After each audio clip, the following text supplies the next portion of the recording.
Some people said they didn't like this one and that he experiments too much, and this was their least favorite.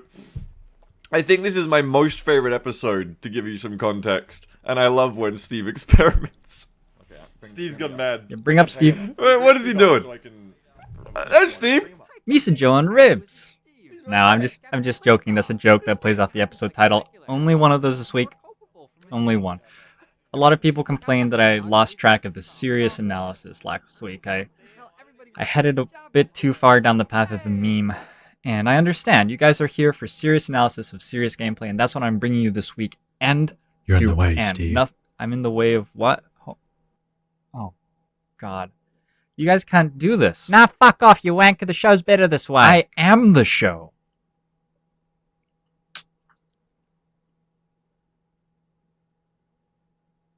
It's treason, then.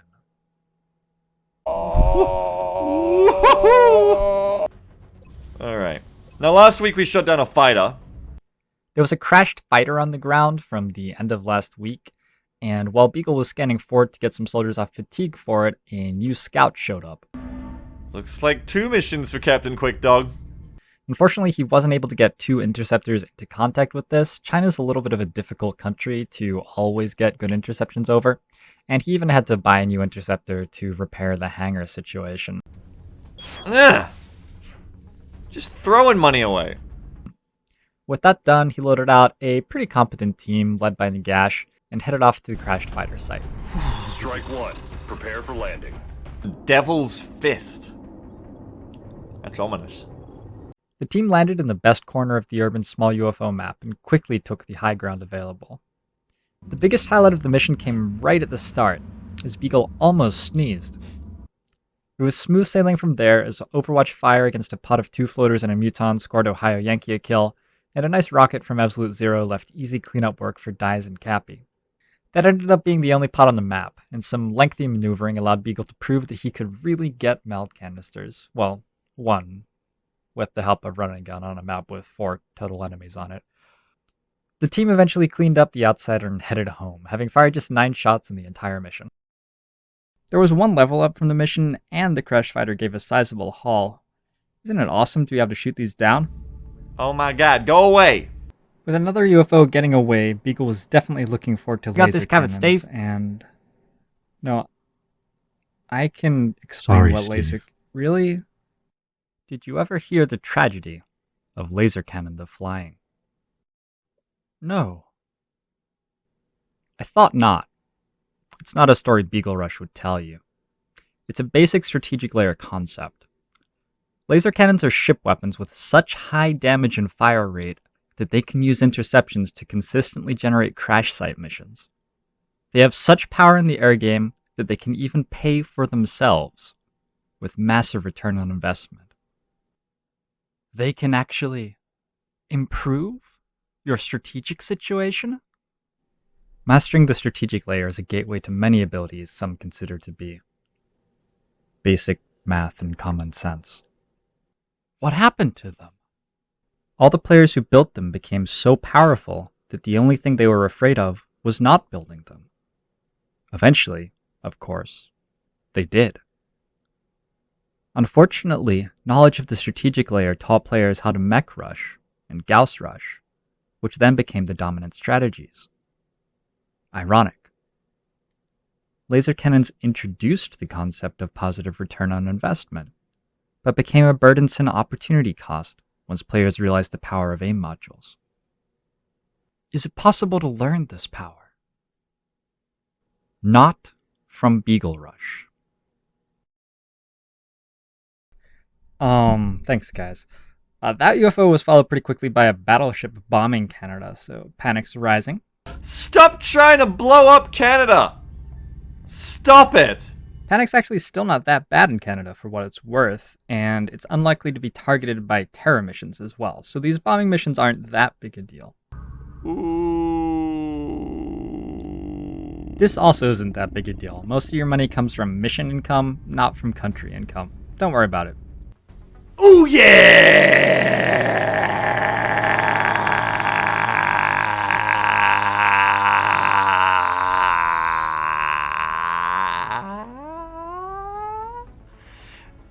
Time to turn this war around. Time to get back in the game with a May Van Dorn mission. The Van Doorn Council mission is probably the best mission that Beagle's going to get for several more months until he starts finding landed transports or something like that. He put together a really strong team for it, and I think that's pretty reasonable. You don't want to fail this mission. The reward for this, with 2 leveled soldiers, dollars, and specialists on top of that, is really huge. Uh-oh. While bringing such strong soldiers was pretty reasonable, it led to a very one-sided mission. Check out this Overwatch turn where Beagle actually pulls 2 pods, but on the other hand he deals 24 points worth of damage to the Thin Men, allowing for very easy cleanup before they have a chance to actually act. It's not even like, oh, thank God, rescue. He's just like, oh, are you the ops team? Get over here, we're having a party. Hello, boys! Beagle once again recognized the importance of the high ground, using it to destroy a pod below, and tagged Van Dorn and headed him back to the Sky Ranger pretty quickly. Reinforcements dropped in, but didn't offer much of a challenge, and this was more or less a flawless mission in the end. Easily done. I thought the distribution of damage dealt by XCOM was really interesting this mission, with regular shots actually accounting for over half the damage and Overwatches being almost 40%, consumables basically not used at all. That shows 2 things. 1, it was a really easy mission, and 2, laser weapons are dealing a ton of damage on XCOM's turn here. General Van Dorn was very grateful for his rescue from the alien abduction attempt. He was so intrigued by operations that he and his aide decided to resign from the UN Peacekeeping Command to start their training as XCOM operatives. I mean, what a fucking guy! Fuck! Commander. Exalt hit Beagle for $166 dupsicles, and while that wasn't great, it gave him a chance to answer a question on all of our minds. What would be the fate of Lime's trash can, the male stripper who, we wondered, might have earned himself a permanent place on the XCOM roster? Now, Beagle ruled that Limes was a member of XCOM, but did not grant him the rank of regular XCOM soldier. Instead, he's going to be a covert operative dealing with Exalt. Probably not the only one. Usually there are 2. And we'll see how that works out for Lime's trash can, or maybe we'll see how that works out for Exalt even. Is this a landed medium I see? Encroaching upon my territory. A landed medium! The last mission of the night was the second research mission of the month, and Beagle put together an okay team for this. I want to point out, though, that the team on the Van Dorn mission was quite a lot stronger for a mission which was also quite a lot easier. Anyway, just something to think about.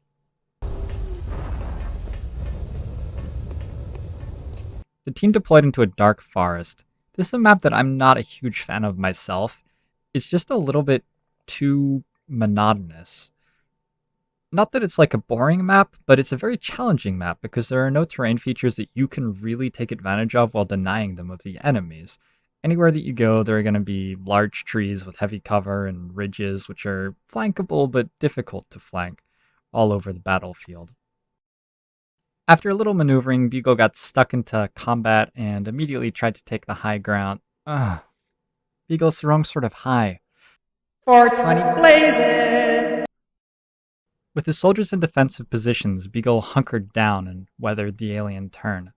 But things got out of hand pretty quickly as more and more pods patrolled in, and Beagle was soon forced to deal with not just the many floaters, but the womany floaters and the children-y Who the fuck wrote this script? Forced into an awkward position, Fugelman got tagged through smoke and heavy cover and panicked, and Beagle's efforts weren't enough to save him on the next turn. No!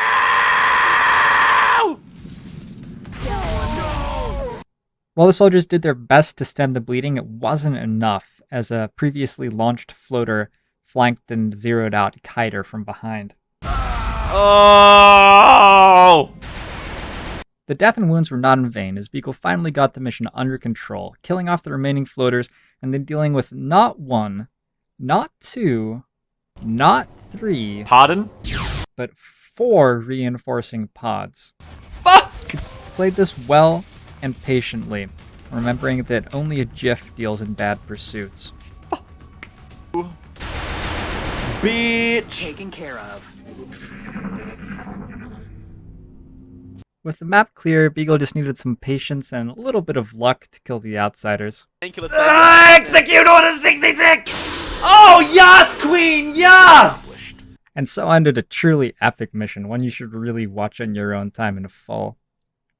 To give you an idea of how extreme this mission was, take a look at how many attacks the aliens made in each of the previous 8 missions compared to the 22 they made on this one.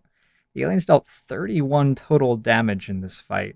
That's a lot of damage, and a couple of XCOM soldiers lost their full health bars for it.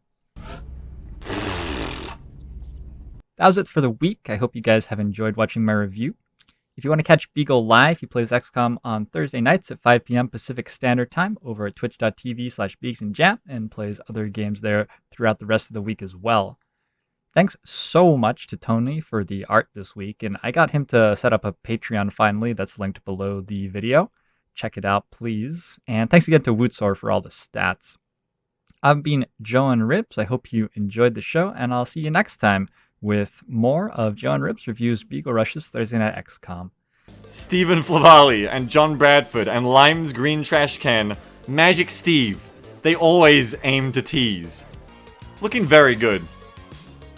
Why is Palpatine over here? What?